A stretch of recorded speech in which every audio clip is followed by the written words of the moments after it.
kamustahin na po natin ang bilangan naman sa lungsod ng Maynila kung saan dikit na pa rin ang laban ni incumbent Mayor Joseph Estrada at dating Mayor Alfredo Lim. May ulat on the spot si Mav Gonzalez. Mav? Connie, isang presinto na lang ang hinihintay at matatapos na sa wakas ang canvassing at makakapagproklama na ng mga panalo dito sa lungsod ng Maynila. Dito sa lungsod ng Maynila ay meron tayong 1,681 clustered precincts at lahat ng mga yan ay nakapagpadala na ng kanilang mga boto maliban na lang sa isang clustered precinct dito sa Quirino High School sa Santa Mesa. Kaya yan na lang inaantabayan na ng ating Board of Canvassers ngayon.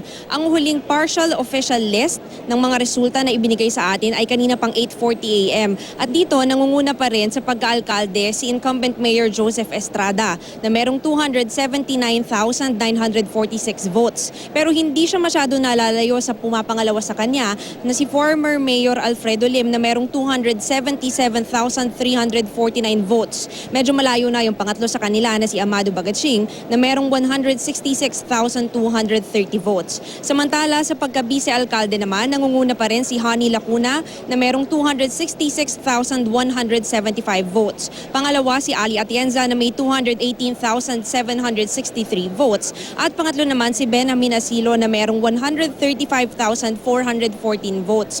Kung mapapansin ninyo, maliit na bulto na lang talaga ng mga boto natin ang inihintay dito sa canvassing center sa Rizal Stadium. Kaya naman kahit meron pang isang presinto na hinihintay ngayon, ay nagdiriwang na yung mga taga-suporta ni Mayor Erap dito sa Maynila. Dumating si Mayor Joseph Estrada dito sa Rizal Stadium mga 10 minutes ago at talagang naghiyawan yung mga tao. But just the same, hindi pa rin nagko-concede itong si former Mayor Alfredo Lim dito sa pagtakbo nga niya sa pagiging alkalde ng Maynila. Yung mga taga-suporta niya, mga poll watchers niya ay nandito pa rin lahat sa Rizal Stadium. Pero ayon sa COMELEC, hihintayin pa rin nila na matapos yung 100% na transmission and canvassing bago sila magpoproklama ng panalo. Sa ngayon, Connie, 18 hours, more than 18 hours na yung canvassing dito. Isa sa mga pinakamatagal dahil dire-diretso naman talaga yung canvassing dito sa Maynila. Pero ang naging problema raw talaga nila ay yung mahinang signal at dahil nga dyan ay marami sa mga SD card ang kinailangan na manong-manong i-upload dito sa system. Isa naman dun sa mga naging issue rin dito, Connie, ay dahil merong mga SD cards at vote counting machines na huling-huli na dumating. In fact, yung second to the last na VCM na dumating dito ay dumating 11:30 a.m. na. Kaya ngayon, itong mga Board of Election Canvassers natin ay pinagpapaliwanag din yung mga BEI kung bakit ganito katagal bago nila dinala rito itong mga SD cards na ito. Dahil syempre nga naman, it will cast doubt doon sa reliability at sa accuracy ng ating mga resulta kung merong ganito katagal na delay sa ating mga boto na madala dito sa canvassing center. Sa ngayon, Connie, hinihintay pa rin natin yung last na presinto para makapag-transmit ng kanilang boto rito sa Rizal Stadium at pagkatapos nito, inaasahan na natin na maipoproklama na sa wakas kung sino nga talaga sa pagitan ni na Mayor Erap at former Mayor Lim ang ipapahayag na alkalde dito sa Maynila. Connie? Yes, Ma. Dun sa isang presinto na lamang kamo dyan sa lungsod ng Maynila ang inaantay. Mga ilan ba, more or less, yung dami ng boto dyan?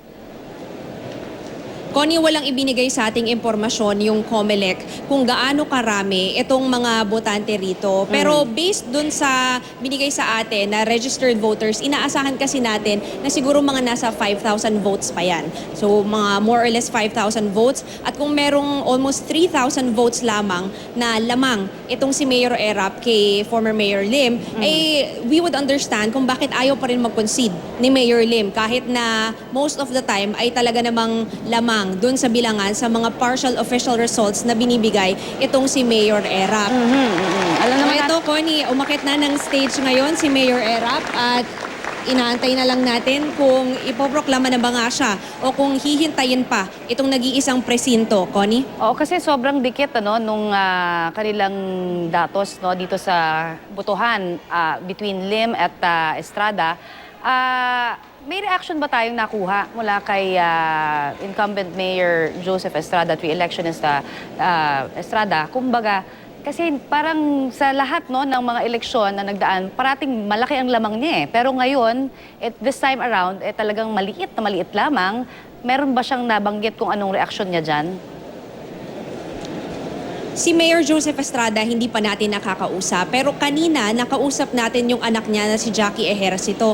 At si Jackie actually very emotional siya nung nakausap natin. At kagaya nga ng sinabi mo, Connie, ayon kay Jackie, ito raw yung kauna-unahan na eleksyon na hindi malayo yung lamang ng kanyang ama. Kaya talagang affected daw sila emotionally, mentally draining, physically draining para sa kanilang buong pamilya na ganito kadikdikan yung laban sa pagitan ni na Mayor Erap pati na rin ni former Mayor Lim. At sabi rin ng pamilya nitong si Mayor Erap na ang nangyari nga dito, Connie, sobrang na-stress daw ang pamilya nila. But just the same, they're very happy dahil talagang hindi raw nagmaliw yung pagsuporta ng mga Manilenyo sa kanilang pamilya.